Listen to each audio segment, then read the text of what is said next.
Hey dear students, hope you are doing well. In today's class, we are going to discuss about Unit 2. Unit 2 का first and second SLO इस video में हम complete करेंगे 2.1.1 and 2.1.2 which is related to discovery of electron and proton.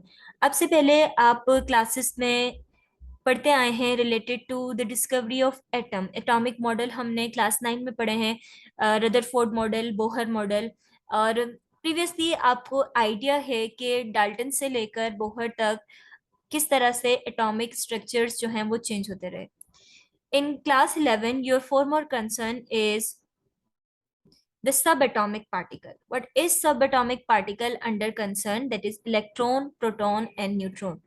Now, in class 11, the experimentation that is in your course is related to discovery of electron, and the first SLO is related to that, the cathode ray experiment. 18th century के mid से लेकर last तक बहुत सारे scientist ने experiments किए और William crook को ये एजाज हासिल है कि उन्होंने कैथोड रेस को डिस्कवर किया. What are cathode rays and how they were discovered are the part of SLOs. The first SLO is about construction and working of this tube. And in second SLO, you have the characteristic of rays which we have discovered in this tube. सबसे पहले discharge tube के बारे में बात करते हैं कि ये ट्यूब है क्या. बेसिकली ये एक होलो ट्यूब है जो कि पायरेक्स ग्लास की बनी हुई है. यूजुअली 34 सेंटीमीटर की ये एक होलो ट्यूब होती है, बट इट डिपेंड्स कि हम अलग अलग लेंथ की ट्यूब्स भी यूज कर सकते हैं. इस ट्यूब के अंदर एक वैक्यूम पंप लगा हुआ है. और ये क्यों लगा हुआ है? क्योंकि जब हम एक्सपेरिमेंट करते हैं तो इसके अंदर एक गैस फिल करते हैं और उस गैसेस को जो यहाँ पर फिल की गई हैं मे बी डिफरेंट प्रेशर्स पर एग्जामिन किया गया हो. Like previously it was like normal pressure जो कि रूम प्रेशर होता है, हमारा नॉर्मल एटमॉस्फेरिक प्रेशर होता है, उस पर फिर उससे कम और इस तरह से रीडिंग लेते लेते एक पर्टिकुलर प्रेशर आया जब उनको रिजल्ट ऑब्जर्व हुए. what is that pressure? That is very most important to understand that the pressure is very low. It is 0.001 millimeter of Hg, that is the unit of pressure. इस pressure पर result observe हुए हैं. So discharge tube experiment में जो pressure use होता है वो है 0.001. इस ट्यूब के अंदर गैसेस के फिल होने के साथ साथ दो इलेक्ट्रोड्स भी अवेलेबल हैं. And as we know very well, the positive part of electrode is known as anode which is connected to the positive terminal of battery, and the negative part of electrode is connected to negative terminal of battery which is known as cathode. Connected है via wire. As the electric supply is over there and the voltage is also mentioned in your book, that is 10,000 volt.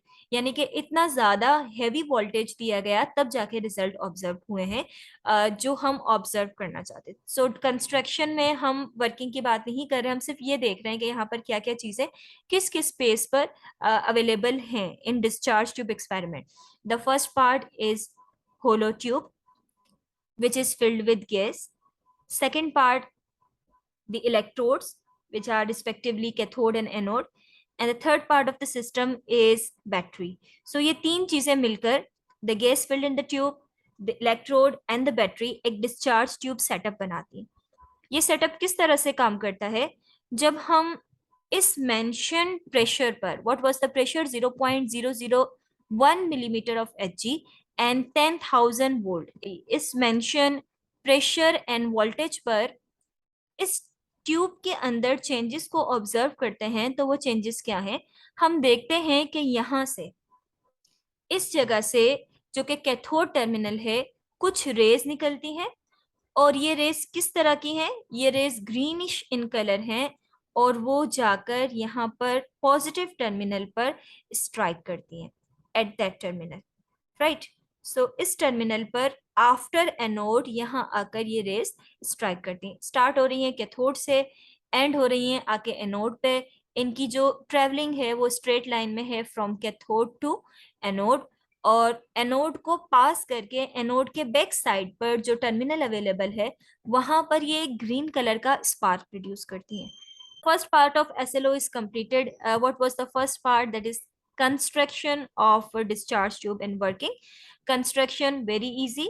आपको सिर्फ कुछ points जो हैं वो याद रखने हैं. What are the points I have mentioned for you?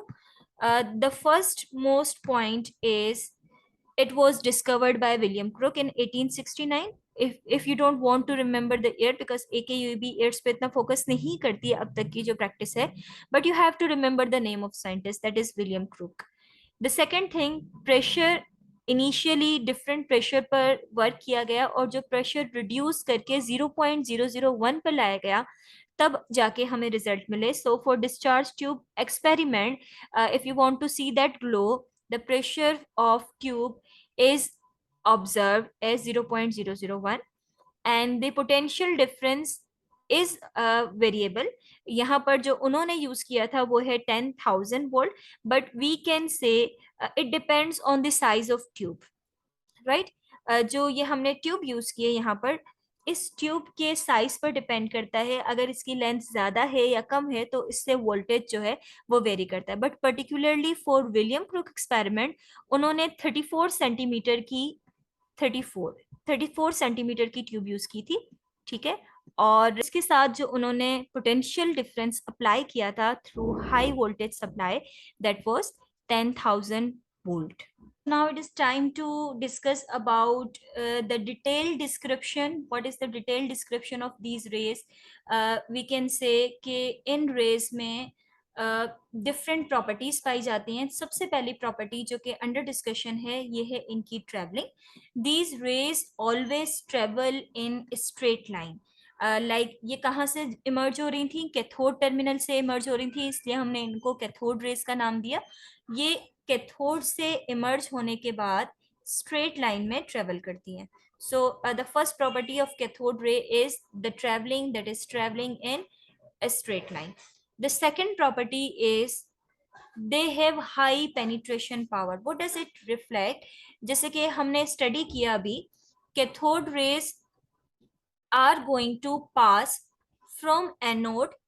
इस एनोड से पास होके पीछे स्ट्राइक होके यहाँ पर वॉल के साथ जिंक सल्फाइड की कोटिंग को लगाया जाता है ताकि यहाँ पर ऑब्जर्व किया जाए.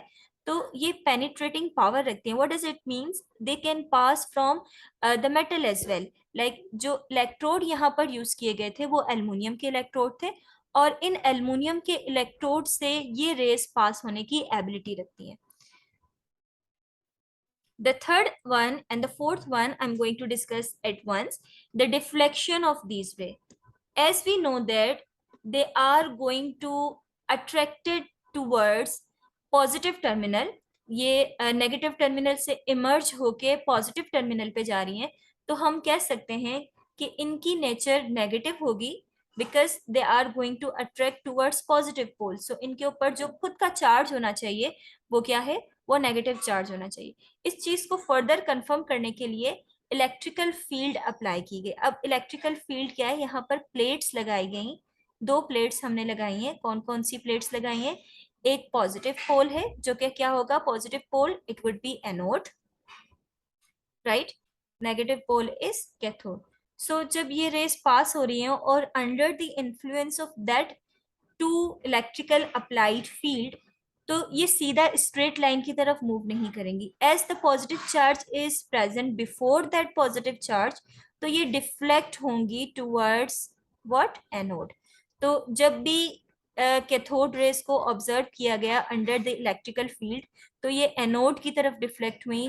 अगर हम पोजीशन चेंज कर लें, let us suppose instead of positive terminal at the upper side, अगर हम पॉजिटिव टर्मिनल को नीचे बनाएं तो अब की बार इनका क्या होगा कि कैथोड रेज मूव करते वक्त यहाँ डिफ्लेक्ट होंगी, राइट. सो एक तो ये स्ट्रेट लाइन में मूव करती हैं जब कोई भी हम मैग्नेटिक या इलेक्ट्रिकल फील्ड नहीं देते. सेकेंड, ये हाई पेनिट्रेटिंग पावर रखती हैं. किसी भी सॉफ्ट मेटल के अंदर से ये पास हो सकती हैं easily. The third thing is they have the deflective property. What is the deflective property? We can say कि जब इनके इर्द गिर्द कोई इलेक्ट्रिकल फील्ड मौजूद होगी तो कैथोड रेज हमेशा पॉजिटिव टर्मिनल या एनोड टर्मिनल की तरफ मूव करेंगे.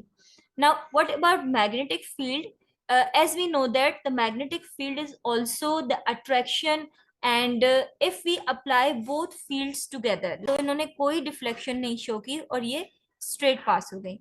जबकि अगर सिर्फ और सिर्फ मैग्नेटिक फील्ड में इनको ऑब्जर्व किया गया तो इन्होंने डिफ्लेक्शन शो की टूवर्ड्स मैग्नेट। फॉर एग्जांपल, अगर हम कहते हैं कि हमने यहाँ पर एक मैग्नेट ऐड किया हुआ है, राइट, और कैथोड रेज जो है वो हम पास करवा रहे हैं, तो ये कैथोड रेज मैग्नेटिक फील्ड की तरफ डिफ्लेक्शन शो करती हैं because they are charge particles. Okay, the next property is also a very most important property and it has been asked in exam, that is they can exert the mechanical pressure on object, right?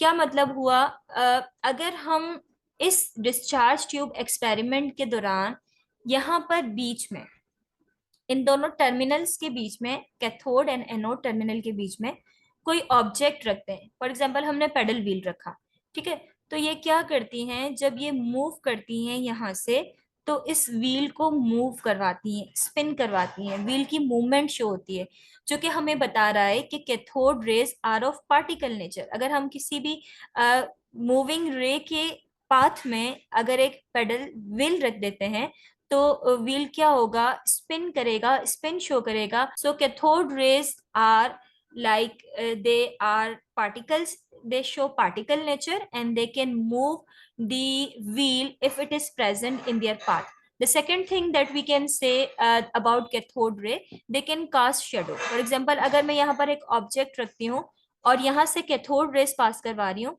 तो ये इस object का shadow भी बनाएंगी, क्योंकि opaque objects को अगर हम किसी भी लाइट के सामने रखते हैं तो passes from that object possible नहीं होती, सो वो एक शेडो क्रिएट करते हैं। तो कैथोड रेज जो हैं वो शेडो भी क्रिएट कर सकती हैं। They they are like able to move the wheel which is present in their path, so we can say they are of particle nature. they are also called electrons and can ionize the gases। ये point आपको और ज्यादा अच्छा समझ में आएगा जब हम पढ़ेंगे पॉजिटिव आयंस को, the positive ray which we are going to study after that. वहां पर आपको अच्छा समझ आएगा कि किस तरह से इलेक्ट्रॉन्स ये कहलाती हैं और किस तरह से ये मूव करती हैं किसी भी न्यूट्रल एटम को in a form of ion. अच्छा जी, cathode rays are independent of the gas field in tube, they produce X-ray, they have mass equal to 1 divided by 1836 times of proton, and they have mass equal to electron. So all these things you will understand well when we will discuss about the positive ray.